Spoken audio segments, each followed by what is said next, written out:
It's a very hard job and very difficult to make ends meet, make a profit. The commodity prices are low, and it's extremely challenging. Weather is unpredictable.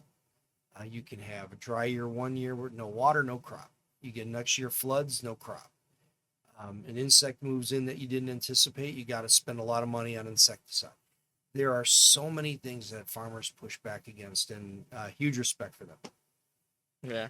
We'll go back to the genetically engineered organism. So, like, other concerns that people have is the environmental one that you were saying, right? And the environmental, because I had, for example, the super weeds that, like, the super weeds issue that basically you can most definitely explain it better than me, but it's, as you mentioned, you have this plant and you make it so that it's resistant to weeds, right?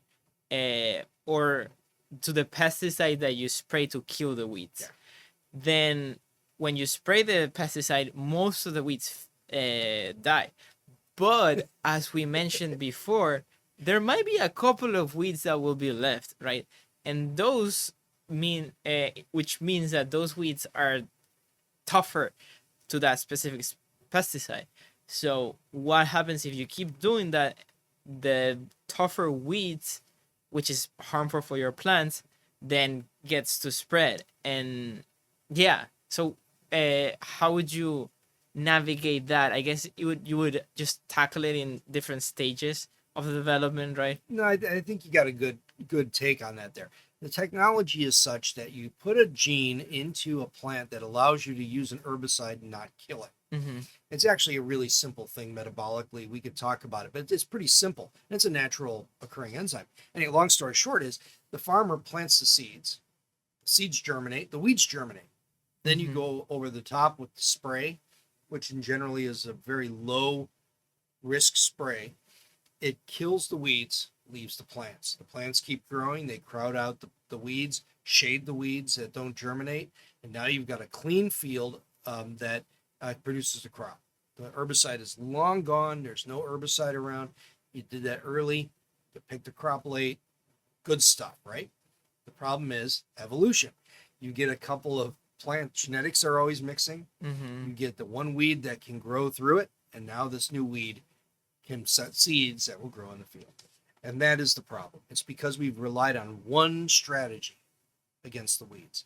What we should have done, what I said we should have done in 1995, was have multiple strategies. Before you release one, you have multiple ones. And then you treat with this one this year, this one this year, this one this year, this one year. Because if you've got a 1 in a billion chance of becoming a resistant weed, the odds of getting 2 genetic changes in that weed are pretty low. So if it grows the next year, you kill it with a different herbicide. Right. And they're starting to do that now. That is pretty cool. Yeah, it's just basically like trying to be smarter than the weed, Yeah. and trying to reduce the possibility of those super weeds as close to zero as possible, because it would never be zero, right? But as close as you can get, so it's very, very, very unlikely that you get some weed that is resistant to all the things that you're using to attack it. Yeah. And you know, and I don't like the term super weed very much because Gotcha. they're not that super. They're just resistant to one chemistry. Okay. But it does make a difference. Right. And it is Right. it is a very, very strong environmental concern because farmers don't have any way to control the weeds, and they go, well, forget it then. We're not going to use genetic engineered seeds anymore. And in fact, we're going back to old technologies or older herbicides that have much higher environmental and impact and occupational risk. And so that's why we've been able to. That's why it's such a concern for me.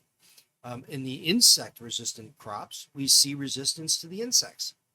The insects being resistant to the strategy, and that's really bad because this works really well in crops. And then on the island of Hawaii, you find the crops that make the virus resistance producing pollen that's escaping and crossing into non-genetic engineered populations. So organic farmers are now finding genetically engineered papayas on their space, which grow great, but they don't necessarily want that, and they can't sell their food as organic because it has a transgene, it has this foreign gene in there.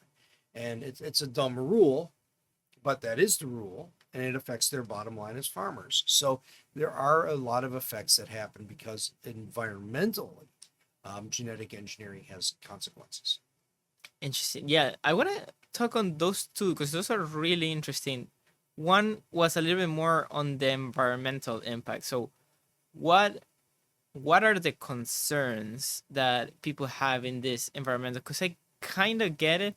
Of as you were mentioning, you have this genetically engineered organism that then goes in the wild, like for some reason, and then, for example, with this specific example you were saying, maybe it kills more of that insect than what you wanted outside of your crops. And then what happens if that insect then starts dying more than what it's normally been dying?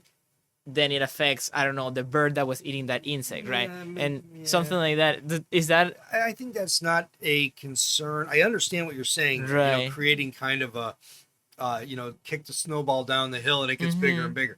I think it happens the opposite. I think what Okay. they've actually shown is by switching from an airplane spraying a broad spectrum herbicide or insecticide over a field Mm-hmm. to the plant producing an insecticide that when the insect bites it, dies. You now have more biodiversity in those fields than ever before. And that the ones that are dying from biting the crop, it only works if the farmer also plants a crop that is not resistant.